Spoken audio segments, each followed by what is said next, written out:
Hi guys, welcome to revision time. आज मैं ला रही हूँ आप सभी के लिए एसएससी जीडी एग्ज़ाम 2025 के 17 फरवरी को पूछे गए सेकंड शिफ्ट के क्वेश्चंस के एनालिसिस वीडियो। इस वीडियो में आपको जीके जीएस के क्वेश्चन मिलेंगे और मिलेंगे कुछ क्वेश्चन हिंदी के भी। जीके जीएस के बहुत ही इंपॉर्टेंट एक्स्ट्रा फैक्ट्स है जो कि आपको ना सिर्फ एसएससी जीडी के एग्ज़ाम में हेल्प करेंगे बल्कि आने वाले हर एक एग्ज़ाम में हेल्प करेंगे। तो चलिए स्टार्ट करते हैं आज की एनालिसिस वीडियो। मगर वीडियो को स्टार्ट करने से पहले अगर आप चैनल पर पहली बार आए हैं तो चैनल को ज़रूर सब्सक्राइब कर लें और साथ ही इस वीडियो को लाइक भी ज़रूर कर दें। इस तरीके की कम टाइम के एनालिसिस वीडियो आपको आने वाले एग्जाम्स के लिए भी मिलते रहेंगे। तो चलिए स्टार्ट करते हैं 17 फरवरी को पूछे गए सेकंड शिफ्ट के सारे क्वेश्चंस की analysis video. Question number 1, Kunbi नृत्य किस राज्य से संबंधित है? इसका आंसर है गोवा। कुणबी नृत्य गोवा का नृत्य है। यह गोवा के आदिवासी समुदाय कुणबी का नृत्य है। यह नृत्य सामाजिक विषयों को दर्शाता है। यह नृत्य महिलाओं द्वारा किया जाता है। यह पुरुषों द्वारा नहीं किया जाता। नेक्स्ट क्वेश्चन, किसने अलीगढ़ आंदोलन का नेतृत्व किया था? इसका आंसर है सैयद अहमद खान। अलीगढ़ आंदोलन की शुरुआत साल 1875 में हुई थी। इस आंदोलन की स्थापना सर सैयद अहमद खान ने की थी।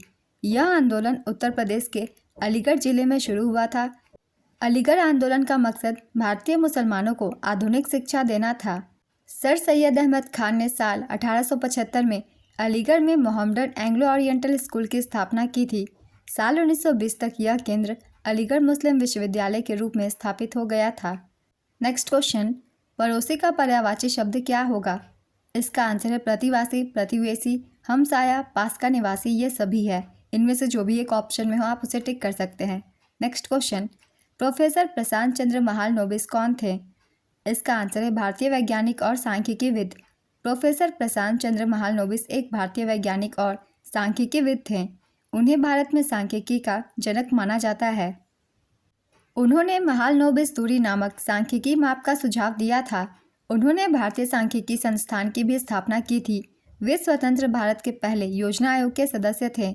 उन्हें भारत सरकार ने 1968 में पद्म विभूषण से सम्मानित किया था। उन्हें लंदन के रॉयल सोसाइटी ने फेलो नामित किया था। स्वतंत्रता प्राप्ति के बाद राष्ट्रीय आय का अनुमान लगाने के उद्देश्य के लिए वर्ष 1949 में महालनोबिस की अध्यक्षता में एक ही राष्ट्रीय आय समिति का गठन किया गया था। उन्होंने ही द्वितीय पंचवर्षीय योजना में औद्योगिकीकरण के लिए भारत की रणनीति तैयार करने में महत्वपूर्ण भूमिका निभाई थी। इससे बहुत सारे क्वेश्चन पूछे ही जाते हैं। द्वितीय पंचवर्षीय योजना किस मॉडल पर आधारित थी? तो उसका आंसर होता है पीसी महालनोबिस। तो ये पीसी महालनोबिस यही हैं। चलिए अब अगले प्रश्न को देखते हैं। नर्तकी नटराज किससे संबंधित है? इसका आंसर है भरतनाट्यम। नर्तकी नटराज भारत की एक प्रसिद्ध भरतनाट्यम नृत्यांगना है। उनका जन्म तमिलनाडु में मदुरई के पास एक गांव में हुआ था। उन्हें 2019 में पद्मश्री पुरस्कार से सम्मानित किया गया था। वह भारत में पद्मश्री से सम्मानित होने वाली पहली ट्रांसजेंडर महिला है। उन्होंने तंजौर स्थित नायकी भव परंपरा में विशेषज्ञता हासिल की। नर्तकी नटराज के सम्मान के रूप में तमिलनाडु सरकार ने उनके जीवन और यात्रा को 2018 की 11वीं मानक तमिल पाठ्य पुस्तक में एक पाठ के रूप में शामिल किया। उन्हें 2011 में संगीत नाटक अकादमी पुरस्कार से भी सम्मानित किया गया था। तो ये सारे इंपॉर्टेंट पॉइंट्स हैं नर्तकी नटराज से। नेक्स्ट क्वेश्चन, एक क्रिकेट गेंद का वजन कितना होता है? इसका आंसर है 155.9 ग्राम से 163 ग्राम तक। क्रिकेट गेंद का वजन 155.9 ग्राम से कम और 163 ग्राम से ज़्यादा नहीं होना चाहिए। इसकी परिधि 8.81 इंच से कम नहीं और 9 इंच से ज़्यादा नहीं होनी चाहिए। अंतर्राष्ट्रीय और उच्च स्तरीय क्रिकेट में 159.1 ग्राम से लेकर 165.6 ग्राम वजन वाली कूकाबुरा, ड्यूक्स या फिर एसजी बॉल का इस्तेमाल किया जाता है। क्रिकेट गेंदों के निर्माण विवरण, आयाम, गुणवत्ता और प्रदर्शन को ब्रिटिश मानक BS 5993 निर्दिष्ट करता है। नेक्स्ट क्वेश्चन, भारत की नई शिक्षा नीति कब लागू हुई थी? इसका आंसर है वर्ष 2020 में। भारत की नई शिक्षा नीति 29 जुलाई 2020 को लागू हुई थी। यह नीति भारत सरकार ने घोषित की थी। यह नीति 1986 की राष्ट्रीय शिक्षा नीति की जगह लेती है। यह नीति प्री स्कूल से माध्यमिक स्तर तक शिक्षा को सार्वभौमिक बनाने का मकसद रखती है। यह नीति 2030 तक स्कूलों में 100% सकल नामांकन अनुपात और 2035 तक उच्च शिक्षा को 50% तक बढ़ाने का लक्ष्य रखती है।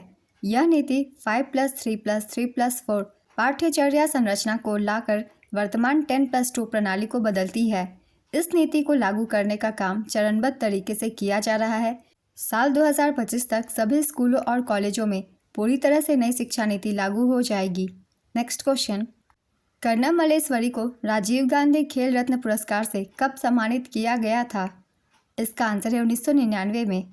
भारतीय भारोत्तोलक कर्णम मल्लेश्वरी को साल 1999 में राजीव गांधी खेल रत्न पुरस्कार से सम्मानित किया गया था। वह ओलंपिक में पदक जीतने वाली पहली भारतीय महिला हैं। उन्होंने सिडनी 2000 ओलंपिक में स्नैच और क्लीन एंड JRK श्रेणियों में क्रमशः 110 किलोग्राम और 130 किलोग्राम भार उठाकर कुल 240 किलोग्राम वजन उठाया था। वह विश्व चैंपियन बनने वाली पहली भारतीय महिला वेट लिफ्टर है। साल 1994 में उन्हें अर्जुन पुरस्कार भी मिला था। साल 1999 में उन्हें पद्मश्री से सम्मानित किया गया था। जनता ने उन्हें द आयरन लेडी नाम दिया था। नेक्स्ट क्वेश्चन, इमानी शंकर शास्त्री किस वाद्ययंत्र से संबंधित है? इसका आंसर है वीणा। इमानी शंकर शास्त्री कर्नाटक संगीत के प्रसिद्ध वीणा वादक थे। नेक्स्ट क्वेश्चन, 86वां संविधान संशोधन कब लागू हुआ था? इसका आंसर है 2002 में। भारतीय संविधान का 86वां संशोधन 12 दिसंबर 2002 को लागू हुआ था। इस संशोधन के जरिए संविधान में अनुच्छेद 21 से जोड़ा गया था। इस अनुच्छेद के जरिए 6 से 14 साल के बच्चों को मुफ्त और अनिवार्य शिक्षा मौलिक अधिकार दिया गया। इस संशोधन के जरिए अनुच्छेद 45 में भी बदलाव किए गए थे। इस बदलाव के बाद 6 साल से कम उम्र के बच्चों के लिए भी शिक्षा को राज्य नीतियों का निर्देशक सिद्धांत बनाया गया। इस संशोधन के जरिए बच्चों को शिक्षा का अवसर देने की जिम्मेदारी माता पिता की मानी गई। इस संशोधन के जरिए मौलिक कर्तव्यों में 11वां कर्तव्य जोड़ा गया। इस संशोधन के जरिए संविधान के भाग 3 में शिक्षा के अधिकार को मौलिक अधिकार के रूप में शामिल किया गया। इस संशोधन के बाद शिक्षा का अधिकार अधिनियम 2009 बना। ये सभी पॉइंट्स बहुत ही इंपॉर्टेंट है। इन सभी को आप सब आगे आने वाले एग्जाम्स के लिए भी अच्छे से रिवाइज कर सकते हैं। नेक्स्ट क्वेश्चन, बुरीबुड त्यौहार किस राज्य में मनाया जाता है? इसका आंसर है अरुणाचल प्रदेश। यह त्यौहार न्यासी जनजाति द्वारा मनाया जाता है। अगस्त 2024 में अमेरिका में भारत के राजदूत के रूप में किसे नियुक्त किया गया था? इसका आंसर है विनय मोहन क्वात्रा। विश्व की सबसे लंबी नदी नील नदी किस महाद्वीप से होकर बहती है? इसका आंसर है अफ्रीका से। योजना आयोग के अध्यक्ष कौन होते हैं? इसका आंसर है भारत के प्रधानमंत्री। 15 मार्च 1950 को योजना आयोग का गठन किया गया था, जो सीधे भारत के प्रधानमंत्री को रिपोर्ट करता है। भारत के प्रधानमंत्री योजना आयोग के अध्यक्ष भी होते थे। योजना आयोग के प्रथम अध्यक्ष थे जवाहरलाल नेहरू। योजना आयोग के प्रथम उपाध्यक्ष थे गुलजारी लाल नंदा। 1 जनवरी 2015 को योजना आयोग के स्थान पर नीति आयोग की स्थापना की गई।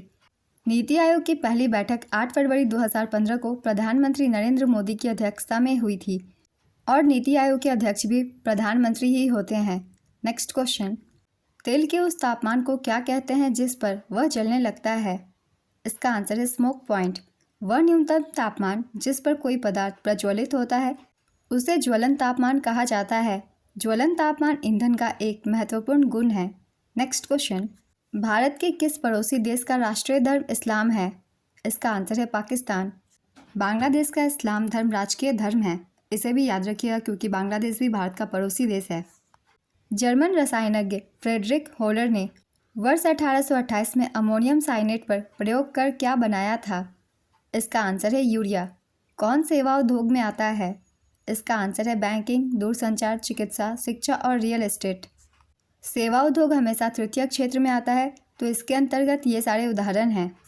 नेक्स्ट क्वेश्चन, अंतर्राष्ट्रीय सौर गठबंधन के वर्तमान अध्यक्ष कौन है? इसका आंसर है आशीष खन्ना।